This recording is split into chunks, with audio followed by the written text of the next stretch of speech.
মুসলমান হওয়া সত্ত্বেও 17 প্রকারের মুসলমান জান্নাতে যেতে পারবে না। সেই বিষয় নিয়ে আজকে আলোচনা করব। চলে শুরু করি। 1 নম্বরে, যারা হারাম উপার্জন করে, হারাম উপার্জনে অর্জিত যে খাদ্য ভক্ষণ করে, এই খাদ্য খেয়ে ইবাদত করলে ওই ইবাদত কবুল হবে না। অবৈধ উপায়ে অর্জিত যে সম্পদ, সেই সম্পদ খেয়ে আবাদত করলে সেই ইবাদত কবুল হবে না। 2 নম্বরে, যারা আত্মীয়র সম্পর্ক ছিন্ন করে, আত্মীয়র সম্পর্ক ছিন্ন করতে বলতে দেখলাম আজকে এলো 30/4/2025 সাল। তো কালও দেখলাম যে দুই ভাই বিএনপির নেতা, 2 ভাই বাবা জমি বিক্রি করবে, বাড়ির জমি বিক্রি করবে, যেহেতু ছেলেরা খেতে দেয় না তো উনি খাবে কি, তো বাড়ির জমি বিক্রি করতে চাইছে, এই জন্য বাপকে মাইরিয়া একেবারে শেষ করে ফেলেছে। আপনারা দেখবেন আর কি, এরকম ঘটনা প্রায় ঘটতেছে। আত্মীয় সম্পর্ক ছিন্ন করা তো দূরের কথা, মা বাবার গায়ে হাত দিচ্ছে, এদের জন্য জাহান্নাম একেবারেই হারাম।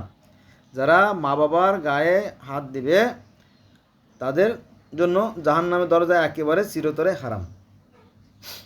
ঠিক আছে? তাহলে 2 নম্বরে, আত্মীয়তার সম্পর্ক যারা ছিন্ন করবে তারাও জান্নাতে যেতে পারবে না কোরআন হাদিসের নির্দেশ অনুযায়ী। 3 নম্বরে, প্রতিবেশীকে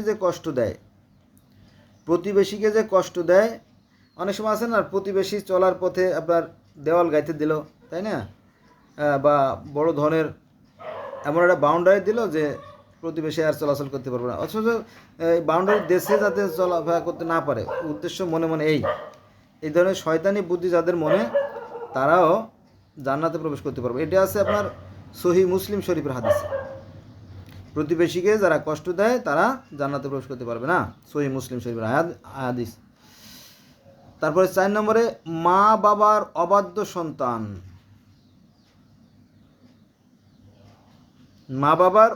সন্তান, যারা মা বাবাকে কষ্ট দেয়, গালি দেয়, খাইতে দেয় না, এই ধরনের যারা জালেম সন্তান, এই জালেম সন্তানদেরকে জান্নাতে প্রবেশ করতে দেওয়া হবে না।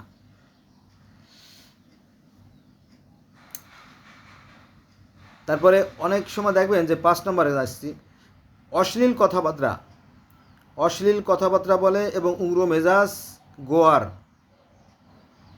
তাদের জন্য জান্নাত হারাম। এটা আছে আপনার সহিহ আবু দাউদ শরীফে এই কাহিনী আছে যে যারা অশ্লীল কথাবার্তা বলে এবং উগ্র মেজাজ গোয়ার যারা, তাদের জান্নাতে প্রবেশ করতে দেওয়া হবে না, জান্নাত তাদের জন্য নাই।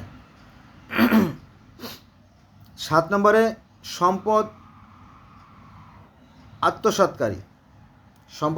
করে না, একজন আপনাকে সম্পদ রক্ষা করতে দিল, আপনি আপনার নামে নিজে রেকর্ড করায় নিলেন, অথবা সম্পদ নিজের নামে করে আপনি অস্বীকার করলেন, তো তাদের জন্য জান্নাত হারাম কোরআন হাদিসের ভাষ্য অনুযায়ী। 8 নম্বরে,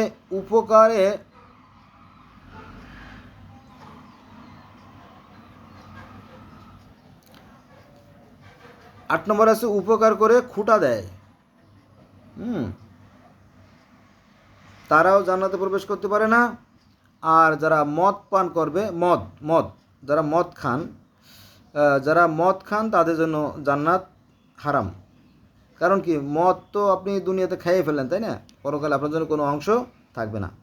অতএব খেয়াল রাখে খেয়ে নেন, বেশি খেয়ে নেন, তাতে কোনো সমস্যা নেই, খান, বেশি করে খান, ড্রাম ভরে খান, বোতল করে খান, কলেজ ভরে খান, কিন্তু পরকালে আপনি আর কোনো মদ পাবেন না, বা আপনাকে জান্নাতে ঢুকতে দেওয়া হবে না। কার কথা? কোরআন হাদিসের কথা। যদি আপনি গাজরে ঢুকতে চান তাহলে লাভ হবে না, কারণ তখন আপনার শরীরে থাকবে না, আত্মিকভাবে আপনার স্বর্গে বসবাস করবেন, কারণ মরার পরে আর শরীর থাকবে না, দেহ যানবাহন শেষ হয়ে যাবে। আত্মিকভাবে পবিত্র জায়গায় বসবাস করবে যারা পবিত্র আত্মার মানুষ, সেখানে কোনো গাজরি চলবে না, ওই যে গায়ে থাকবে না, শরীর থাকবে না, তার জোর দেখাবেন কী দিয়ে, তাই না? এটা আর কি।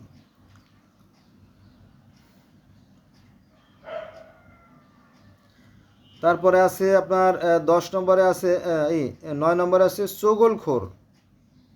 চগলখোর মুসলমান যারা আছে, চগলখোর, বাটপার, চিটার, ভণ্ড, প্রতারক, মুনাফিক, বেঈমান যারা, তাদেরকেও জান্নাতে প্রবেশ করতে দেওয়া হবে না। তাহলে এ যাইতে পারবে না জান্নাতে, ও যাইতে পারবে না জান্নাতে, কে জান্নাতে যেতে পারবে? জান্নাতে যাবে তারাই যারা বিশুদ্ধ আত্মা, যাদের আত্মা নির্মল, যাদের আত্মা পবিত্র, তারা। যে নিজেকে বিশুদ্ধ করবে সেই জানা যাবে। জান্নাতের দরজা কিন্তু খোলা, একদম খোলা। আপনি যদি যান, যেতে পারেন, কোনো সমস্যা নাই। আর জাহান্নামে যাইতে চাবেন না, কিন্তু পারবেন না, সেখানে কিন্তু প্রহরী আছে। আপনি কোথায় যেতে চান সেই কর্মটা এই পৃথিবীতে বসেই সিদ্ধান্ত নিতে হবে। ওই যে তওবা করলেই জান্নাতে চলে যাবেন, এটা মিথ্যে কথা, ধোঁকাবাজি। তারপরে কলেমা পড়লেই জান্নাতে চলে যাবেন, এটাও ধোঁকাবাজি। অজু করলেই যে আপনার পাপ ফুটায় ফুটায় পড়ে যায়, এটাও ধোঁকাবাজি। কারণ পাপ তো থাকে মনের ভিতরে, শরীরে তো থাকে ময়লা। বোঝেন না? বোঝেন না এগুলো? যে শরীরে থাকে তো ধুলাবালি, ময়লা, আর পাপ থাকে ভিতরে, অন্তরের ভিতরে। এই অন্তরকে নির্মল করতে হবে, এই অন্তরকে বিশুদ্ধ করতে হবে, এটাই মূল বিষয়। ঠিক আছে? আয়নার মতো পরিষ্কার করতে হবে। যদি না করেন তাহলে আপনি সেই সৃষ্টিকর্তার রূপ আপনার অন্তরে পড়বে না। ধোঁকাবাজি দিয়ে কোনো লাভ নাই।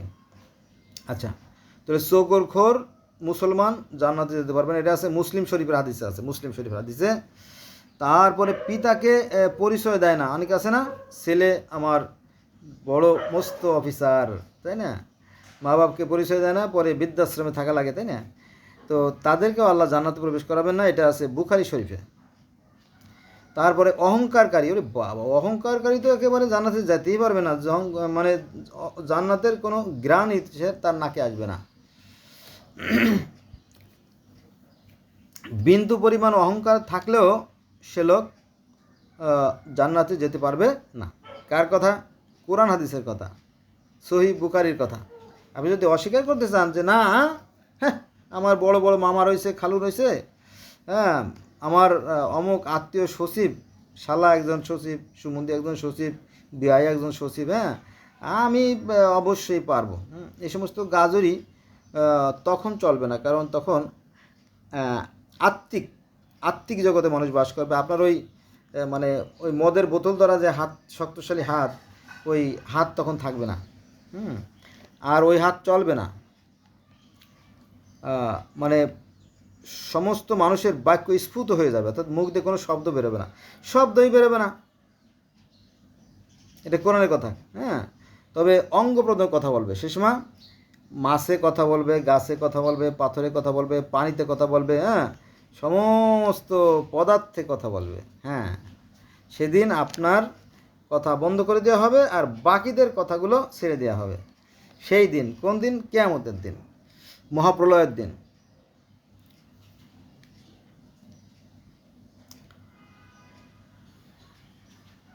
আচ্ছা, 12 নম্বরে অহংকারের কথা বলছি, যে অহংকারকারী, বিন্দু পরিমাণ অহংকার থাকলে জান্নাতে প্রবেশ করতে পারবে না। বিনয়ী হতে হবে আমাদের। বিনয়ী যারা ভদ্র, নম্র, সভ্য, তারা শুধু জান্নাতে প্রবেশ থাকবে আর কি, মহাসুখে। এবার আসেন 12 নম্বরে, ওই ব্যক্তি নবীর কথা মানে না, হুকুম মান্যকারী যারা, তারা জান্নাতে যাবে। যারা নম্র, ভদ্র, সভ্য, শান্ত, হ্যাঁ, বিনয়ী, তারা জান্নাতে যাবে। মানে জান্নাত সাথে রচনা করেই ফেলাইছে, নিজের জান্নাত নিজেই রচনা করতে হবে, এইটা আর কি বিষয়। এবার আসেন 13 নম্বরে, অকারণে তালাক চায়। অনেক নারীরা আছে, ওহে পুরুষ, একটু অপেক্ষা করো, তোমাকে আমি তালাক দেব। কারণ ততদিনে ওই নতুন স্বামী কয়েক ডজন জোটা হয়ে গেছে। হ্যাঁ, যে কোনো একজনের হাত ধরে পালা যাবে। দেখবেন না, স্বামী থাকে বিদেশ থেকে আইছে, যেদিন আইছে ওই দিন রাতেই কলা বাগানের ভিতরে নিয়ে জবাই দিয়ে দিছে।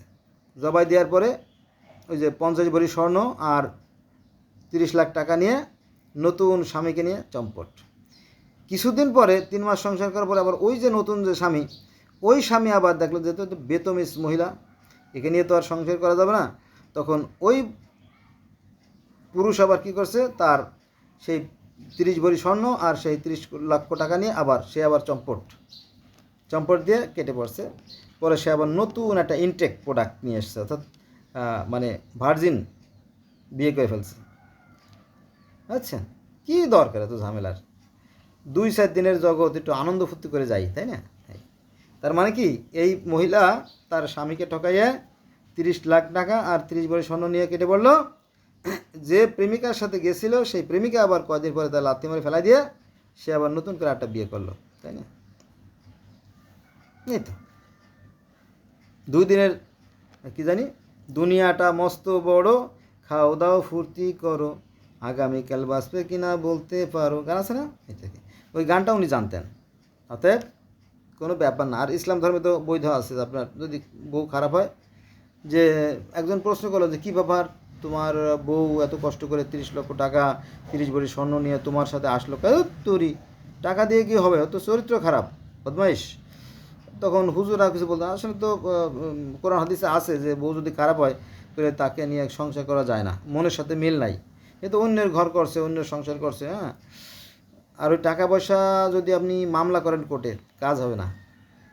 ওই 30 লক্ষ কেন, 30 কোটি টাকাও যদি হয়, আপনার প্রমাণ থাকতে হবে, হয়তো চেক থাকতে হবে, ব্যাংকের চেক, অথবা কিছু সাক্ষী টাক্ষী লাগবে, কিন্তু ওখানে তো সাক্ষী নাই। তো অতএব আপনি যতই মামলা করেন, মনে করেন যে 10 কোটি টাকার সম্পদ নিয়ে গেছে, 10 কোটি টাকার সম্পদ নিয়ে গেছে, আপনি মামলা করলেন, তো সে 10 লাখ টাকা খরচ করে বাকি কত থাকে, 9 কোটি, 10 কোটি তো 9 কোটি 90 লক্ষ টাকা তার হয়ে গেছে, বাকি 10 লাখ টাকা খরচ হয়েছে, উকিল মুক্তা দিয়েছে, ক্ষতি কি, তাই না? মজা না? এজন্য বিচারও পাবেন না আর কি। তারপরে দেখেন যে যারা অকারণে তালাক চায়, নারীরা, হ্যাঁ, অকারণে তালাক চায়, তারাও জান্নাত পাবে না। এটা হচ্ছে তিরমিজি শরীফে আছে, এটা এই হাদিসটা। 14 নম্বরে, দুনিয়ার উদ্দেশ্যে এলেম হাসিল করে যারা, আছে না, যে আমি বড় মাওলানা হব, আমি স্টেজে ওয়াজ করব, আমি এমনভাবে ওয়াজ করব, কাইফা ফালা, ও না সরি, কাইফা ফালা তো হয় না, আমার মনে আছে ওই ওয়াজের যে মাহফিল হবে তার আগে যে লিফলেট টানানো, ওই লিফলেট পড়তে যাই এবার দাঁত পড়ে যাওয়ার মতো অবস্থা। পীরে কামেল আলেমে হক্কানি শাইকুল হাদিস আল্লামা আলহাজ হজরত মাওলানা বুলবুলে বাংলাদেশ, বুঝছেন? মানে তিনি আল্লাহর কাছাকাছি, কারণ তিনি আল্লামা, পীর, কামেল পীর, উনি ফু দিলেই বোতল ফেটে যায়। তারপরে পীরে কামেল আলেমে হক্কানি আল্লামা হজরত মাওলানা, হ্যাঁ, বুলবুলে বাংলাদেশ, মানে বুলবুলে বাংলাদেশ কেন জানেন? ওই যে কোকিলের মতো কণ্ঠ, আহা, এমন সুরলে আওয়াজে ওয়াজ করে, মানুষ কাঁদতে কাঁদতে চোখের পানি দিয়ে নিজের কাপড় ভিজিয়ে ফেলে। হ্যাঁ, এরকম আর কি বিষয়। এই ধরনের যারা উদ্দেশ্য নিয়ে ই করে, তাহলে দুনিয়ার উদ্দেশ্যে যারা ইলম হাসিল করে, ওই যে বাড়ি বাড়ি দাওয়াত খাবো, বড় বড় মাছের মুড়ো আর মুরগির রান খাবো, এই ধরনের উদ্দেশ্য নিয়ে যারা ইলম হাসিল করে, অর্থাৎ মাওলানাগিরি করে, তাদের জন্য জান্নাত হারাম। ঠিক আছে? আচ্ছা, আর একটা 15 নম্বরে হচ্ছে কালো কলব ব্যবহারকারী।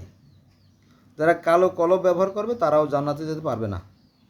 এটা আছে আপনার সূরা তো না, নাসাই শরীফে এই হাদিসগুলো আছে। আর একটা আছে 16 নম্বর আছে লোক দেখানো দান খয়রাত। এটা যারা করে, আপনারা দেখবেন যে ওই বসুন্ধরা গ্রুপ, তারপরে স্কয়ার কোম্পানি, তারপরে অমুক মন্ত্রী, অমুক এমপি, অমুক চেয়ারম্যান জাকাতের কাপড় দেবে। হায় হায়, সারা দেশ থেকে মগবাজারের লোকের ভিড় হয়েছে, পরে যেদিন কাপড় দেবে তার আগের দিনে 6 জন লোক মারা গেছে। কিভাবে? ওই যে ভিড়ে 2 টাকার এখন শাড়ি, এখানকার শাড়ির দাম কত, 300-500 টাকা, ওই 300 টাকার শাড়ির জন্য লাখ টাকার জীবনটা রাস্তায় চলে গেছে। মানুষের ভিড়ে চারিদিক থেকে মানুষ শুধু আসতেছে আর আসতেছে। হ্যাঁ হ্যাঁ, তো এই লোক তারপরে করে কেউ কেউ আছে যে ওই যখন আপনার দান খয়রাত করে তখন ছবি তুলে দেখবেন যে পত্রিকা দিয়ে দেয়। ওরে বাবা, বসুন্ধরা গ্রুপ, হ্যাঁ, ডিবি হারুনকে 100 কোটি টাকা দিছে। কেন বসুন্ধরা গ্রুপ ডিবি হারুনকে 100 কোটি টাকা দিছে? কারণ কি, ওই যে সায়েম সুবান একজন লোককে হত্যা করছে, একজন নারীকে। উনি নারীকে হত্যা করে উনি তাড়াতাড়ি বিমানে চলে বিদেশ চলে গেছে। ওরে সর্বনাশ কাম করছে। পরে ওনার যে লোকজন, মানে 5-6টা গোলাম যারা আছে, তারা প্রশাসনে যোগাযোগ করছে, স্যার কী করা যায়? কী করা যায় মানে কি, টাকা পয়সা দাও, ব্যবস্থা করে দিচ্ছি। তো উনি নাকি, সত্য কথা না মিথ্যে কথা জানি না, শোনা কথা, আমিও না শুনে বলতেছি, তো ডিবি হারুনকে নাকি 100 কোটি টাকা দিয়েছে। পরে আর প্রশাসন বলে একদম নোটক, কোনো কথা হবে না, আমি যেটা বলবো সেটা রাইট। পরে আবার ওই 100 কোটি টাকা আরও অনেক কোটি টাকা দিয়ে উনি একটা স্বর্গ রচনা করেছেন। আপনারা জানেন তো, তাই না? ডিবি হারুন উনি একটা স্বর্গ রচনা করেছেন। ওই যে ইসলামের সাদ্দাত যেমন স্বর্গ রচনা করেছিলেন, আমাদের আল্লাহ পাক যেমন স্বর্গ রচনা করে রাখছেন, ওরকম তো একটা স্বর্গ রচনা করেছেন। অবশ্য ওই স্বর্গে উনি যাইতে পারছেন কিনা আমি জানি নাই। হ্যাঁ, এগুলো সব কাল্পনিক ব্যাপার স্যাপার আর কি। আর একটা গুরুত্বপূর্ণ এলো 17 নম্বর, একদম সর্বশেষ এবং 17 নম্বর ব্যক্তি, সে হচ্ছে অরিশকে বঞ্চিতকারী। অরিশান মানে নিজের বংশের লোকজনকে বা নিজের বংশের সম্পদকারীকে, এরম লোকের অভাব তো নাই। নিজের অরিশকে বা নিজের বংশের লোককে সম্পদ থেকে বঞ্চিত করে এমন লোকের অভাব নাই। তো যারা নিজের ওয়ারিশকে বঞ্চিত করবে সম্পদ থেকে, তাদেরকেও জান্নাতে প্রবেশ করতে দেওয়া হবে না। অতএব জান্নাতে খুব কম লোকই যাবে আর কি। আপনি মনে করেন না যে আমি উহু পরিমাণ, পাহাড় পরিমাণ অন্যায় করলে মাপ চাইলেই মাপ পেয়ে যাব, হুজুরে পেট ভরে খাওয়াইলে, এগুলো ধোঁকাবাজি কথাবার্তা। কারণ হুজুরা উকিলের মতো। উকিলরা যেমন শতকরা 99% মিথ্যে কথা না বললে উকিল হওয়া যায় না, ঠিক ওরকমই শতকরা 99% মিথ্যে কথা না বললে ভালো আলেমও হওয়া যায় না। বোঝা গেছে বিষয়টা? এটা তো একটা গল্প বলি। মনে করেন যে একজন বয়স্ক লোক, উনি দান টান করে না। কেন দান করবো? মানুষ তো কর্মদোষে গরিব হয়, মানুষ কাজ করে না, আলসেমি করে, কুড়িয়ামি করে, করতে করতে করতে করতে একসময় সে অলস হয়ে যায়, দরিদ্র হয়ে যায়। কাজ করতে হবে, এটা কোরআনের কথা, সূরা নাবা আয়াত নম্বর 11, যে তোমরা কাজ করো, পরিশ্রম করো, আমি পরিশ্রম করার জন্য দিন রাত সৃষ্টি করছি। কিন্তু যারা কাজ করে না তারা দরিদ্র হয়, এটা কোরআনের কথা। কিন্তু এক লোক এরকম দান ধ্যান করে না, কেন? আল্লাহ পাকের কাছে চাইবে, আল্লাহ পাক দেবে। তো দান ধ্যান করে না, কিন্তু হঠাৎ করে এই বৃদ্ধ মারা গেছে। মারা যাওয়ার পরে আযাবের ফেরেশতা আসছে কবরে। আযাবের ফেরেশতা কবরে এসে জিজ্ঞেস করছে, মান রব্বুকা, তোমার রবের নাম কি, অর্থাৎ তোমার সৃষ্টিকর্তার নাম কি? তো বলে লা আদ্রি, আমি জানি না। মান দিনুকা, তোমার ধর্মের নাম কি? মান দিনুকা মানে দিন মানে ধর্ম। What is your religion? I don't know about anything. What is this? মানে উনি বলতেছে আমি তো ওই ব্যাপারে জানি না কিছু। তোমার ধর্ম কি? আমি জানি না। মান নবিউকা, তোমার নবীর নাম কি? I don't know who is my prophet. আমি জানি না আমার নবীকে। এই কি শালা বাটপার, তুই আরবি জানিস না? হ্যাঁ, জানিস না কবরে আসলে আরবিতে প্রশ্ন করা হবে, মান রব্বুকা, তোমার সৃষ্টিকর্তাকে, মান নবিকা, তোমার নবীকে, মান দিনুকা, তোমার ধর্ম কি? এটা জানিস না? কেন জানি না। লে হালুয়া, শুরু হচ্ছে পিটেনি। আরে পিটেইছে কবরের ভিতরে, পিটেইয়া চ্যাপটা করে ফেলাইছে। হ্যাঁ, তারপরে ফেরেশতারা চলে গেছে, আযাবের ফেরেশতারা। এরপরে আসে সাপ, চারটে সাপ। ওরে বাপরে! তো যখন সাপে সবল দেয়, মায়ের খাওয়া তো ভালো, মায়ের খেলে মনে করেন যে একটু সহ্য করা যায়, কিন্তু যখন সাপে কামড় দেবো তখন তো একদম ভিতরে রক্ত অচল হয়ে যাবে, তাই না? তো তখন ওনার ঘুম ভেঙে গেছে, লাফায় উঠছে, ওরে সর্বনাশ, কী দেখলাম, আমি মারা গেছি, সাপে আমার ধরছে, আমি উত্তর দিতে পারিনি। তখন ওনার গলা শুকিয়ে গেছে, ওনার ওনার ওই প্রেশার কমে গেছে।